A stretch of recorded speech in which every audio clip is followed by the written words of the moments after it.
Have you ever come across something called market DNA? Well, today we're going to visually document how this pretty unique geometric system tracked a cycle in the Nasdaq 100. We're going to follow the exact sequence of phases just as they happened. So let's dive right in. So, what is market DNA really? Think of it as a proprietary geometric system for looking at the market. But here's the key thing that sets it apart. It doesn't use any of the tools you're probably used to. We're talking no technical analysis, no fundamental analysis, and no quantitative indicators. It's a completely different approach. Okay, here's our roadmap for this explainer. First, we'll get a quick feel for the method itself. Then we'll dive into Phase 1, which is all about the trading blueprint. Now this is where things get a little unusual. The cycle actually jumped ahead to Phase 3 before it completed Phase 2. We'll cover that and then wrap things up with the cycle's current status and some really important disclaimers. At its heart, the market DNA method is all built around 4 distinct phases. And for this particular Nasdaq 100 cycle, this isn't just some theory. We are literally tracing the exact documented path the market took, one step at a time. Now, you'd probably expect the phases to unfold in a nice, neat order, right?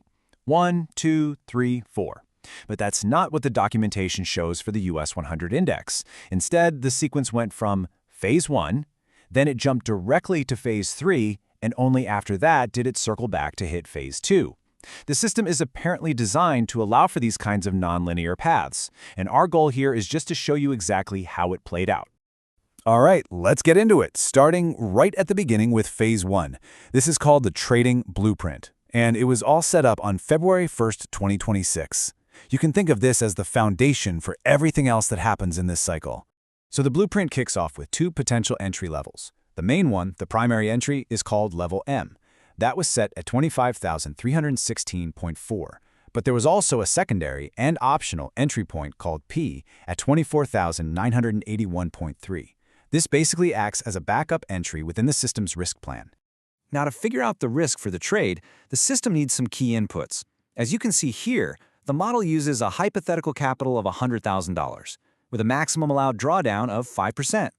Other important parameters are the third triangle domain at 3.82%, a risk coefficient of 3, a trapezoid time duration of 19 days, and finally, a contract size of 10 units. All of these are the ingredients for the next calculation. So how do all those parameters come together? Well, the source material gives us the exact formula. It says, and I'm quoting here, both trade sizes are calculated using the hypothetical capital, the investor's maximum allowed drawdown, the third triangle domain percentage, the risk coefficient, and the contract size. And when you take all of those inputs we just saw and run them through that calculation, this is the number that comes out, 0.08. This number represents the calculated size for each of the 2 potential trades. The Phase 1 blueprint also predefines 3 price targets right from the start. T1, the first target, is the lower trapezoid boundary, set at $25,425. T2 is called Apex In and is noted as a safe exit point at $25,800. And finally, T3 is the full exit target, which is the trapezoid top at $26,242. Okay, so the entire plan is set. Now let's see what happened first, according to the documents. Remember that weird sequence we mentioned earlier? Well, this is where it begins. The cycle immediately jumped to Phase 3, with what's called an N-level event on February 2nd, 2026. So what happened on that day? Simple. The price shot up and reached Apex In. It hit that $25,800 level. And if you recall from the blueprint, that was the T2 target, the one designated as the safe exit. So, to put this into perspective, Phase 3 was marked as complete before the price ever touched the trapezoid shape. It also happened before the price had a chance to dip to that secondary PC entry level. What that means is, at this point, only the first position from the primary level M was ever opened. So, after that quick jump to Phase 3, the cycle then circled back to complete Phase 2. This event is called the trapezoid boundary contact, and this was documented on February 25th, 2026. And here's the specific action that completed Phase 2. The price came down and made contact with the trapezoid lower boundary. It happened right at $25,425, and that, if you remember, with the T1 target from the initial blueprint. Now, the documentation points out two interesting things about this event. First, as we've already covered, it happened after Phase 3 was already in the books. And second, it was delayed. Apparently, the trapezoid shape in the system has a time boundary, and this contact happened 5 days past that deadline. Okay, so let's just pause for a moment and recap.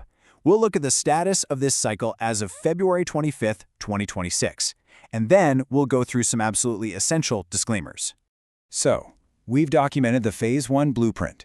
We've seen the jump to the Phase 3 end level event, and we've seen the delayed contact in Phase 2, all in that specific order.